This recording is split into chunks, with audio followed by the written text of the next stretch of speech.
Hello and welcome to Seattle City Makers. I'm your host, John Scholes. Well, welcome everybody to our latest episode, where I sit down with Chris Daniels, the senior reporter for KOMO TV in Seattle and a national correspondent for Sinclair Broadcasting. Prior to joining KOMO in January of this year, Chris spent 18 years with King 5. He covers the intersection of sports, business, and politics, and has reported on some of the biggest issues and stories in town. Chris is a veteran of 2 Olympic Games, covering the Games in Sochi in 2014 and in Vancouver in 2010. He was the producer and host of 2 Emmy Award-winning documentaries. He's been featured in 3 feature-length documentaries on NBA history in Seattle. He's a graduate of Washington State University and a graduate of Curtis High School in University Place. I've got to get that in as an alumnus of Curtis High School. Chris and I sit down and talk about his typical day as a reporter in Seattle, how he got into the news business, his insights on the potential return of our Seattle Supersonics, his take on the upcoming city council elections, and of course, Chris's perfect Saturday in the city of Seattle. Hope you enjoy my conversation with KOMO's senior reporter, Chris Daniels.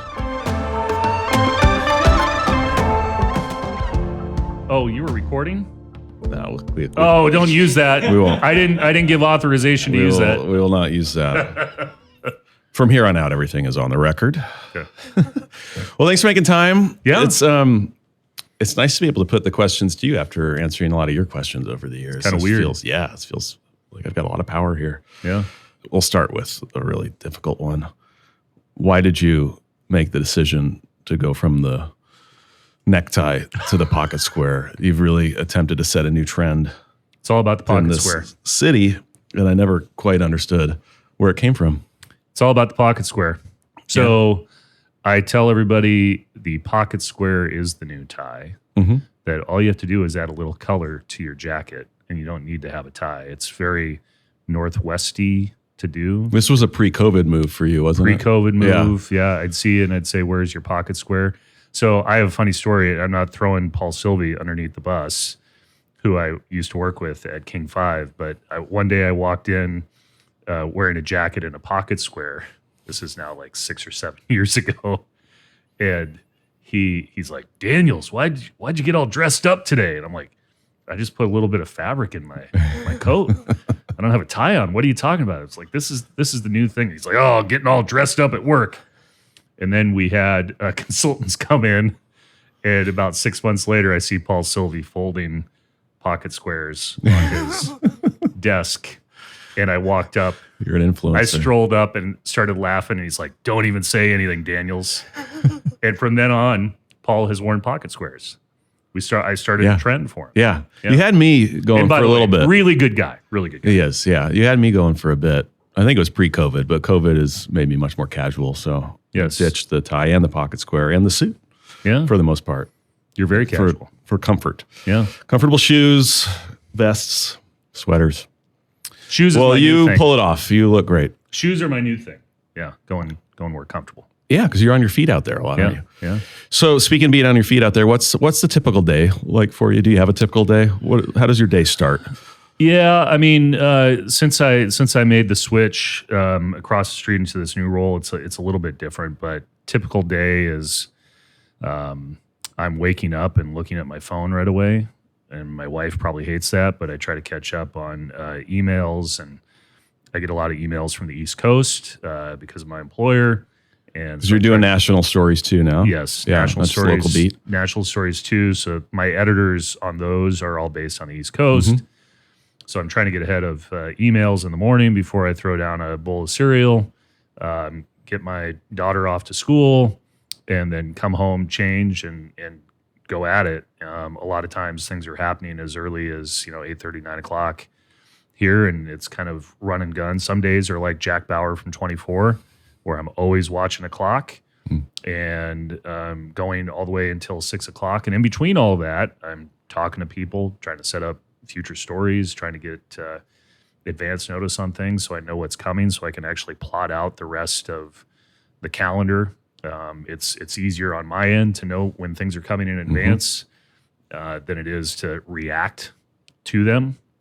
So a lot of times it's like you're operating on 3 different levels. You're you're in the moment, but you're operating in the future and trying to plot things out months in advance. So it's every day is different, which is what I enjoy about it, and why I've done it for so long in my home market is because it is different on a daily basis, and it's not doing the same thing every day, or coming to the same cubicle every day, or coming to the anchor desk every day. I really enjoy that variety. What's the favorite type of story that you like to cover, report on? Yeah, I mean, I think in this town, it's kind of a three-pronged thing. It's politics, business, and sports business. I think Sometimes all those things collide too, right? and that's particularly in the sports world. I think there's a huge nexus there between public priorities and politics and then fandom. And I think that's why it's been so multifaceted for me over time. And in this town, I think I've carved a little bit of a niche in how I approach that. But those are the things that I think are interesting to a broad group of people. I've encountered people over time. You know, the story I always tell is I'm off covering some flooding in Snoqualmie Valley, and I'm with a couple of farmers, a husband and wife team who have run this farm for years, and this is in the early days of Twitter. And I'm walking out with the woman who owned the farm, and she's thanking me for coming and covering her story, and said, you know, I just want to ask you before you leave, when are the Sonics coming back? and I kind of scratched my head and said, wait a second, what? And she said, yeah, I use Twitter to follow all these agricultural accounts, and you're the one person I follow just to know when the Sonics are coming back, because I'm still pissed off about that. And that told me that, you know, that is a story that to this day, I mean, 15 years after they left, there's a hole there for a lot of people in this community that they want to fill. And again, that goes to politics, business, public priorities. And I think that's why it's been so interesting for people over time. And speaking of the Sonics, this past week, Adam Silver, the NBA commissioner, said it's a possibility in response to Shaquille O'Neal's question of expansion, and specifically mentioning Seattle and Las Vegas. What insights do you have of covering this story for years and years and years, and the networks and relationships you've built? How far off do you think we are from having a team back in the city? I mean, I get that question a lot for obvious reasons, but I think Silver, what he said is what I think I've been reporting for 6 months, 12 months, in that you got to get those two deals done. You got to get the collective bargaining agreement done. You got to get the TV and digital rights deal done, and then expansion is the next step. Once the owners know what they're dealing with financially. But what I caution everybody on is there will be a process. It's not like Adam Silver is going to say, okay, we got the TV deal, now we're expanding to Seattle and Vegas. All you have to do is look into recent history with the Kraken and how that worked, and how it went from the NHL saying we're not interested in expansion to we've had expressions of interest to we're opening up an application process to now we've accepted applications. And they went through that a couple of times with Seattle. But the franchise was awarded in December of 2018 that didn't begin playing until 2021. And part of the reason why is, besides the building and everything that went into that, is the idea that general managers want to plot out their salary cap situation over several years. So that's a long way of saying you look at 2024 with the TV deal getting done, and Silver and others have alluded to that. You're potentially looking at 2026, 27 before a team would start playing, given that the other franchises would want a little bit of lead up and some runway to plan for another team or two coming into that league. Is that potential application process, you think, for real or for show? I mean, are there other cities as well positioned as Seattle and Las Vegas? I think you can make the argument it's just for show. It's Seattle, Vegas, and Mexico City. I think if we're talking about this a decade ago, it's Seattle and Mexico City. But now that, in particular, the Golden Knights down in Vegas have done so well, I think the NBA now looks at that market and says, okay, we can go there because the NHL has done it, because the WNBA has done it, because the NFL has done it. Maybe Major League Baseball will do it. I think they want to get in there before the market is oversaturated. So they jump Mexico City in this hypothetical, but Louisville has been mentioned, Vancouver, which I don't think the NBA should have ever pulled out of. has also been mentioned, but Seattle is definitely at the top of the list, and Adam Silver said that. And do you think it's a foregone conclusion that a team ends up at Climate Pledge, or do you still think that's up in the air? Who knows who the ownership group will be and where they want them to play and what other things they want to be invested in around a new arena potentially in the real estate play? Well, or do they go to the sort of path of least resistance in this world-class, beautiful arena with? That is the path of least resistance. Hey, the Hanson Group down in SoDo has maintained privately and publicly that they are not going to do anything with that land until the Sonics are coming back. Whether that means now that they are going to introduce a scenario where another owner comes into the marketplace and says, I want my own building, whether that's them. I think that without Steve Ballmer involved with that group anymore, it's likely not going to be just them. But Chris Hansen has said it over and over that they're not going to do anything down there until the Sonics are back. They want to have that as a potential option for any owner that comes into the market now. You look at Climate Pledge, and there is a future NBA locker room there down in the bowels of Climate Pledge that they're just using for storage right now. It'll be as big as the Kraken locker room is now in size. Those are, I think, part of the financial discussions that will have to happen with the NBA as another tenant in that building and how you make it work. But David Bonderman already has his foot in the door as a minority owner of the Celtics. The Leiwickis obviously have a long-standing relationship with the NBA. Todd worked up in Vancouver with the Grizzlies, and Tim's history with the Raptors most recently. They have extensive history with that league, and I think that they are the leaders in the clubhouse until somebody says differently. We're well positioned, so not a matter of if but when. Yeah, but we've got to be patient for a bit longer.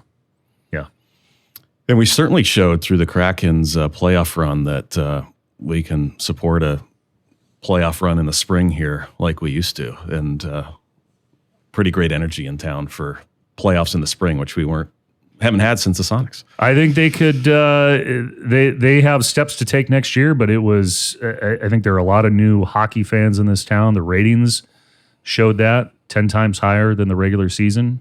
Yeah, the amount of merchandise sales that they were doing on a daily basis and on game days amongst the tops in the National Hockey League. There are a lot of new Kraken fans. I think this is objectively me speaking, knowing the lay of the land of the industry and what the ratings were. That is a component with regional sports networks that teams across the country, not just the Kraken, are addressing right now and try to figure out how do they get more eyeballs on games besides those playoff games, because those playoff games were on ESPN and TNT. Yeah, Root has been tougher in this market, and I say that with, I think they do a hell of a broadcast, and the Athletic just called it the number one team in all of the National Hockey League. There's just not a great distribution right now. And for the Kraken to grow their brand and I think get even more fans in this market, that's going to be something that has to be figured out next year. Get Root on YouTube TV, please. Hulu. YouTube TV. Yeah. I mean, we are lucky to have the sports town we do. I was talking to somebody the other day, and it's like if you fast forward to let's say 2026 or 7, we get the Sonics back mid-October. You could be, have the Kraken, the Sonics, Montlake with the Huskies, the Mariners, the Sounders, the Reign.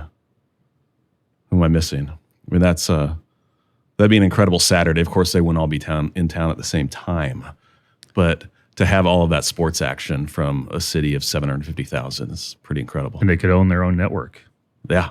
Yeah. So you've been in this business a long time. You started in Grand Rapids and then Idaho Falls. Other way around, Idaho Falls, then Grand Rapids. Yeah. And your industry nationally and locally has changed quite a bit. Yeah. Particularly over the last several years. Yeah. What's different today and how you approach the work personally and then just within your own industry than from when you first got into this? Yeah, I mean, it has changed considerably, and I would say not in the right direction. I mean, staffing in newsrooms across the country, whether it be a newspaper or a TV station, have shrunk. And what that has meant is more demands, more more shows, more deadlines. So, I started out in tiny Idaho Falls, Idaho, running my own camera and shooting all my own stuff, which at the time was thought to be, that's what you do in your first market. So you get the camera set up, you hit record, and then you go stand on the other side. Yeah. of the And camera. you do all the interviews. go back and come edit back it. and you go edit it, and then you're Yeah. on TV. It was thought that's what you do in a starter market. Well, now people are doing that in Seattle. Yeah. And that is indicative of the challenges, the financial challenges that every TV station in Seattle and across the country and networks face today. So with multiple shows, there is so much time that needs to be filled with smaller staffs. What you end up doing is you'll do a story, say, for Como or King or Cairo or 13, where you'll do a story at 4:00 and then rewrite it and do it again at 5. And so what you see is, and what we have seen in this industry, is a lot of burnout because of that. And it has changed considerably versus, hey, when I was shooting all those stories by myself, I had to do it for one show. And then in Grand Rapids, I had to do it, with a photographer for one show. Now in this market, especially over the last 10 years, you see what are called MMJs all over the place, that people are doing all their own stuff, but you also see people in multiple shows doing multiple stories, sometimes on multiple subjects. What's MMJ? You're Multimedia journalist. industry talk. Multimedia journalist or Yeah. multi-skilled journalist. Yeah. They're either an MMJ or an MSJ. Back in my day, John, we were called one-man bands. No acronym. Yeah. Isn't it's ironic though that one of the online social media industry and their absorption of a lot of ad spending has undercut to some degree, right, broadcast news, but you rely on online media, Twitter in particular, to conduct your work. I mean, you're plugged into that. You're reporting through Twitter. You're getting sources and information and following Twitter. So you're trying to leverage what has undercut a lot of your industry. Yeah, I mean, I haven't thought of it that way. I mean, Twitter definitely in 2012, 13, 14, that was the rise of Twitter in my mind. I've tried to console younger journalists who are like, I don't know, I tweet out news and break stuff on Twitter and nobody seems to follow me. And I go back to that arena story. I mean, that was the Kings Sonics scenario as Twitter is rising, and I'm looking at Twitter and I'm getting like thousands of new followers a day. It was on that one subject. But that is how I have conducted a lot of business over time. And unfortunately, I think Twitter is going through a troublesome moment in time they're right having now. some of their own challenges with ad revenue. And and there have been people that have been fans of Facebook. At one point, the industry really leaned into Facebook and started putting a ton of content on Facebook with no revenue. When Facebook Live took off, at King, we were doing shows just for Facebook and letting Facebook monetize that. Hey, it wasn't just King. It was stations across the country who bought into that and allowed their content to be given away for free. And I think people have now backed away from Facebook, at least in the news industry, as a source because it became fractured, obviously. Questions about disinformation, how you're getting your information out, who's actually seeing it, all that kind of stuff. Twitter, you've had a fair amount of control over that over time up until recently and the changes there. I'm still a fan of the platform. We'll see if there's a platform like it that comes out that is easy to distribute news and get news as Twitter is. How'd you make the decision to get into this line of work? What drew you to the news business? That's a good question. Because I actually, in a way, fell into it. Growing up at Curtis High School, Go Vikes. University Place. Go Vikes. I was a big guy. I was a big sports guy. I played sports growing up. Realized that my body was not going to be able to allow me to continue to play sports beyond high school. So I made a conscious decision in my junior year of high school to I'm going to go see if I can do radio. and went to Clover Park Voc Tech Oh yeah. Yeah. that had a radio sports class where you could go and learn how to do sports play-by-play and go out and cover like the Clover Park High School games. So I did that my junior year. You didn't transfer. They just let you take this class Yes. as a Viking. Yes, at the vocational technical school at night. Yeah. And so I put together those tapes from that year and the following, and entering my senior year of high school, when it was clear that everybody had surpassed me in height on the basketball team. Yeah. It's like, well, I'm going to see if I can do my own Curtis High School games. And so I took those tapes and found a producer, found Pizza Time as a advertiser, and sold the games. So I did the Curtis High School. Did you get free pizza? Yes, Like all you could yes. eat pizza out of that Like, deal? Yeah, it was a lucrative deal. Yeah. And broadcast those games on KLAY radio Yeah. in Tacoma. Clay Huntington, the late Clay Huntington, who owned the what is now the Rainiers at one point, gave me that job. And so I thought, hey, I'm doing sports radio. I got an internship with Rod Simons at KSTW. I cold called him one day and went and met with him, and he allowed me to cover the Sonics and Seahawks and Mariners as a high school kid. And I took all of that to Washington State.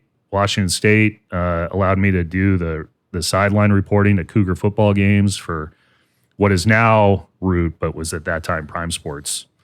Did And you have again- an even bigger pizza sponsor once you got No, to WSU? they had their own sponsors at Prime Sports. They had that taken care of. But I thought that's where this was all headed, and I was doing stuff for the university and the Cable 8 stuff on the student TV station, and got to the senior year at Washington State, and there was a flood in Pullman, Moscow, and I went out and shot like 3 stories with one of my fellow students that we put on Cable 8, and put that on a tape.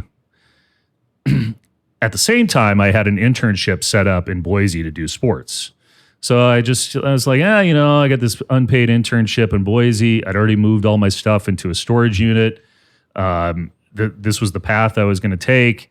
Sent out these tapes that last semester, and I get this bite from a news director in Idaho Falls, Idaho, saying, "Hey, I really liked your tape with that flood coverage. Have you ever thought about doing news?" "Oh, no, I've got this internship in Boise." He's like, "Well, we'll pay you if you want to come be a reporter in Idaho Falls." So I called that station back in Boise and said, "Hey, can you offer me any money so I can, because I already got my stuff moved there. I've already got an apartment picked free out. pizza. Yeah, pizza Something. time, something." And he said, we don't have any money. So I said, well, I guess I'm going to go do news for a couple of years. And that was 1996. And here I am still doing it. And I've been able to keep my foot, obviously, in the sports sphere over time, but there is so much more to talk about in the world of news. And again, I go back to the variety of it all. There's so much more to talk about. I like being at the scene of history. Mm-hmm. I do get some joy out of that, being at key moments in history and seeing things unfold that you just don't get in the sports world. So yeah, here I am still sitting. It's just kind of funny, one of those sliding doors things, right?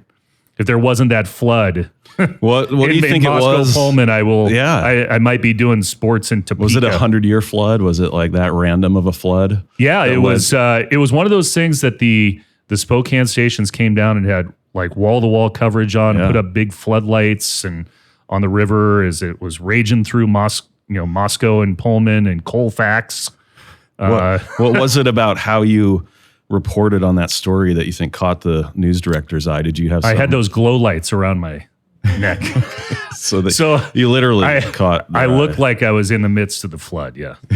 But there wasn't any special technique No, in covering I it. Just just straight urgency up. Yeah. Yeah. Just an earnest report from Yeah. the banks. from the banks of the raging The water river, has yeah. risen. Yes. Back to you. Back to you. Except it was all on like VHS tapes. I would hate to even look at that stuff now. Yeah. Yeah. What's the strangest story that you've reported on? Do you have one that sticks out? Yeah, but I don't know if I want to tell it in this sphere. Were we Well, involved or something? I'll just tell you the short story. TV news gets made fun of for the cat in the tree or the water skiing squirrel, but I was almost forced one time to do a story on a cat in a tree down in Lakewood. And thankfully, I'm just going to tell a short story. The cat was not rescued in terms of in time for news, so I wasn't forced to do an urgent on the scene report about the cat in the tree because at Were the you time on the road? At the time, I thought that was the end of my career. I'll be on YouTube reporting on a cat in a tree. That was when I was way down the seniority list and kind of forced to do that kind of stuff. But that one always stands out for multiple reasons. Do you have a favorite story?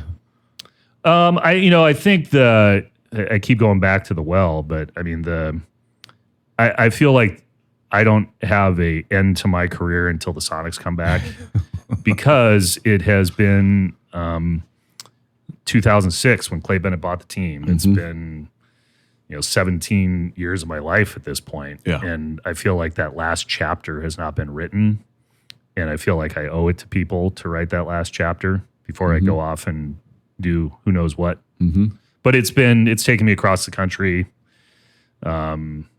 chasing people, chasing different angles, introduced me to new people, opened up my eyes to a lot of different issues related to financing sports buildings and priorities and teams. And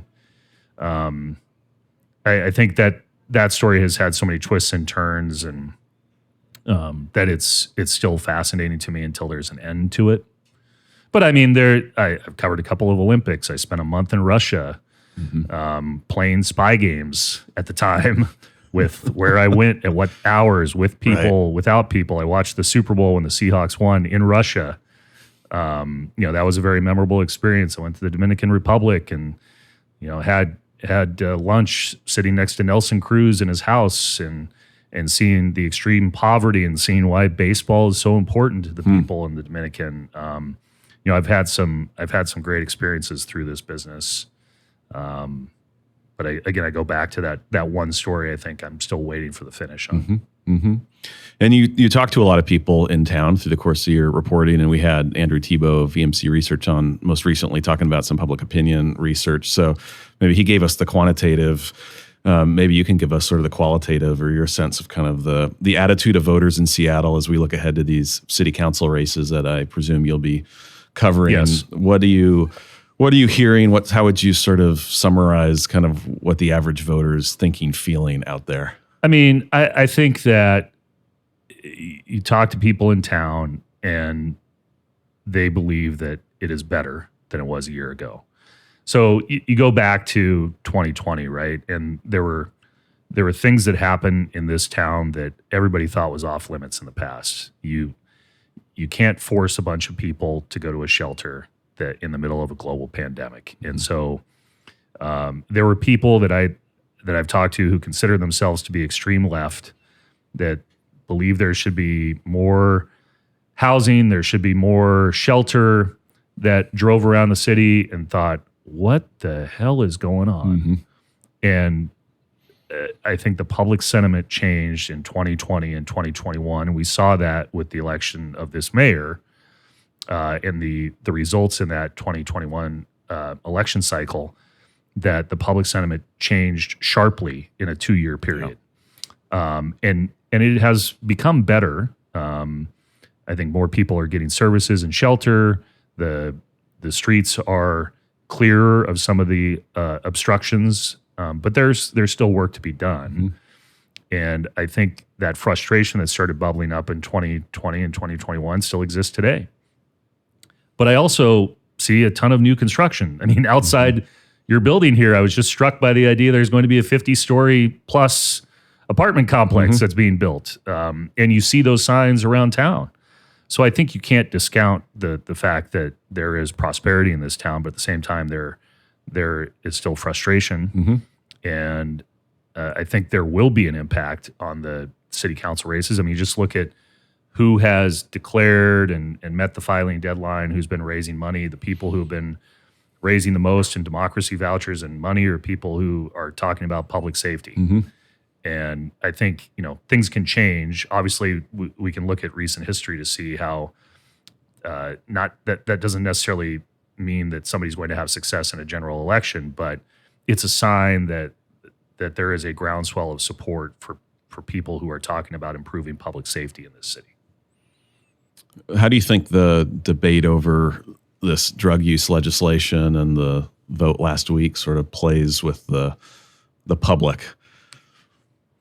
I think in downtown in particular, there's a prevailing opinion. I think once you get outside downtown, there's different opinions on this subject, and that's what played out in the council chambers. Are those like the juiciest stories for you to cover? Are these like 5-4 votes and someone flips and there's all this intrigue and what's going to happen next? And hey, I put it out on Twitter as we continue to loop back to previous conversations.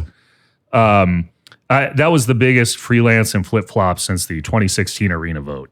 I mean, in terms of drama, it was a 5-4 vote where everybody has been told it was going to go a certain way, and then somebody freelances at the end, in this case, Andrew Lewis versus Lorena Gonzalez, and everybody's jaws drop. Like, everybody in the room was surprised. The council members were surprised. People behind the scenes were surprised. I equate it to that vote in 2016.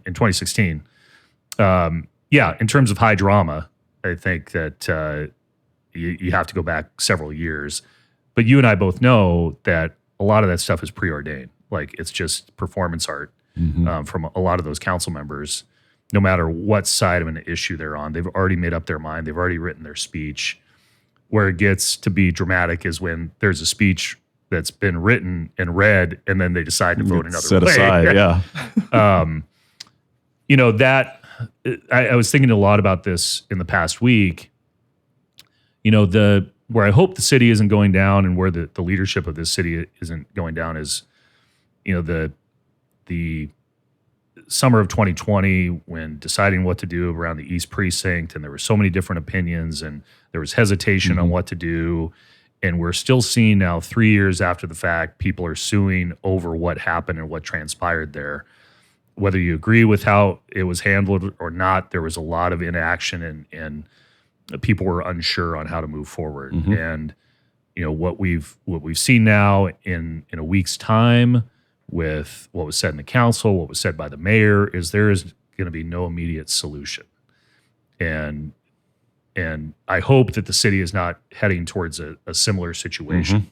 And I don't want to talk about like what those scenarios are, but inaction sometimes is not the best course of action.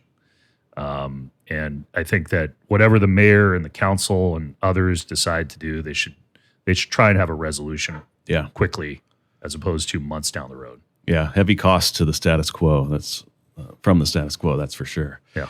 So is Drinks with Daniels going to return this election season?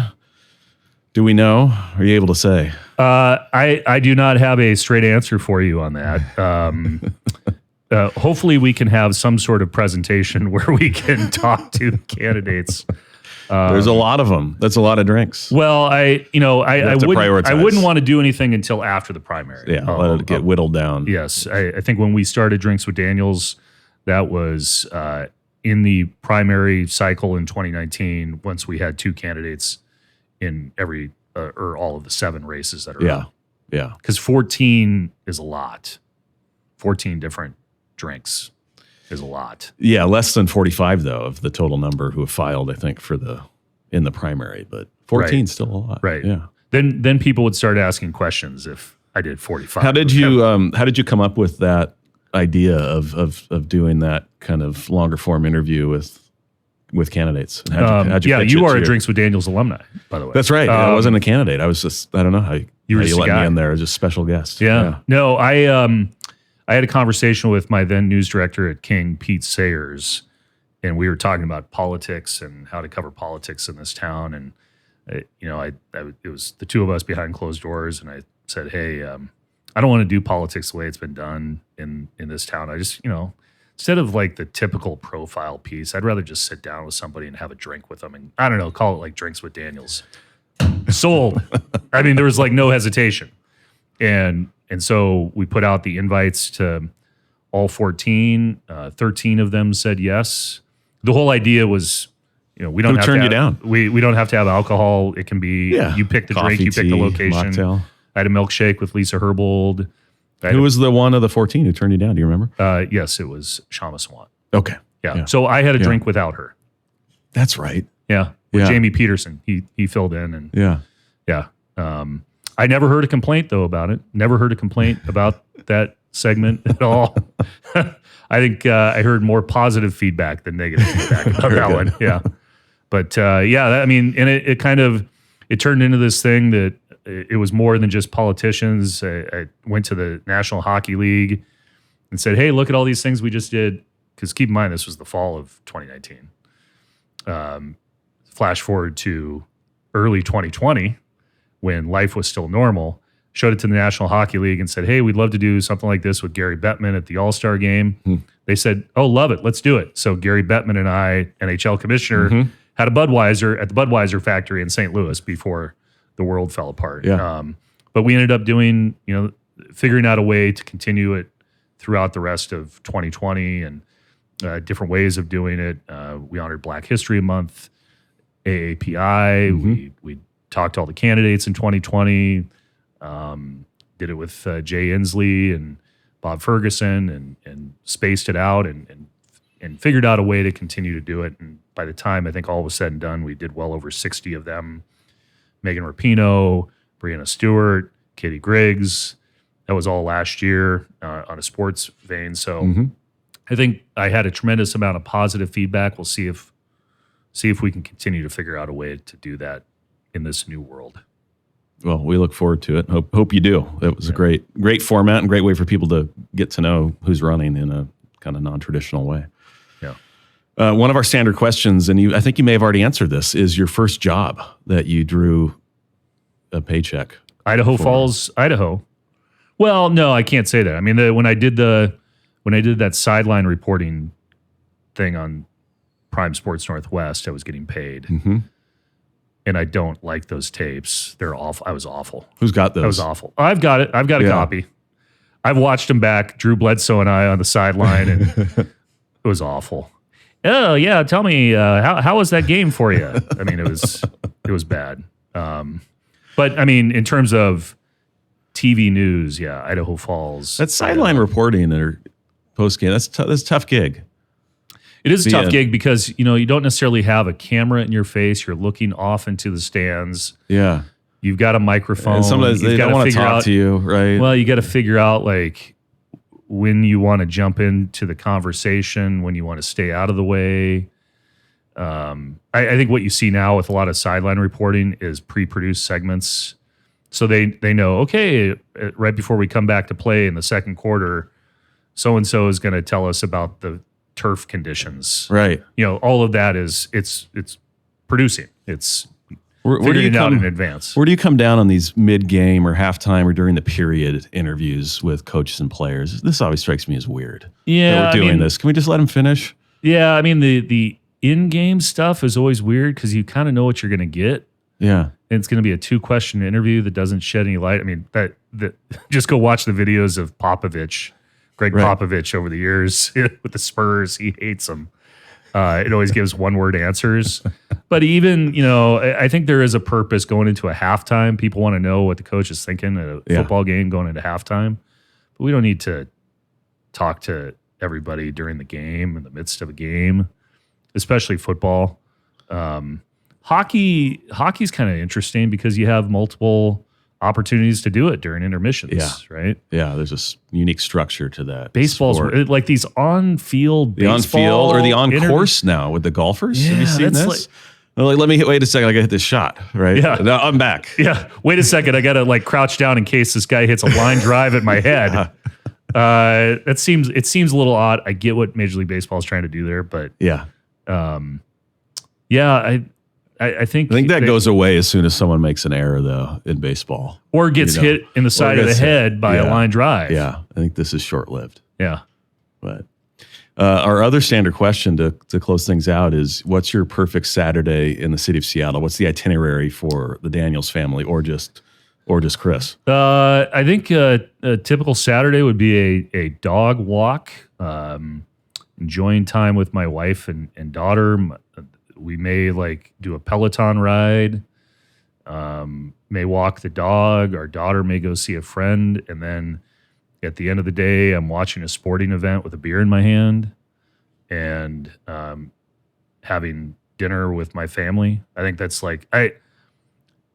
I think I'm a relatively boring guy outside of work. It's one of those things that, I think when I step in between the lines, again, we keep going back and forth with the sports world, but on a daily basis, when I step between the lines, I'm like fully there and paying attention to everybody. And, I've got this deadline pressure that keeps me going, and I'm amped up throughout the day.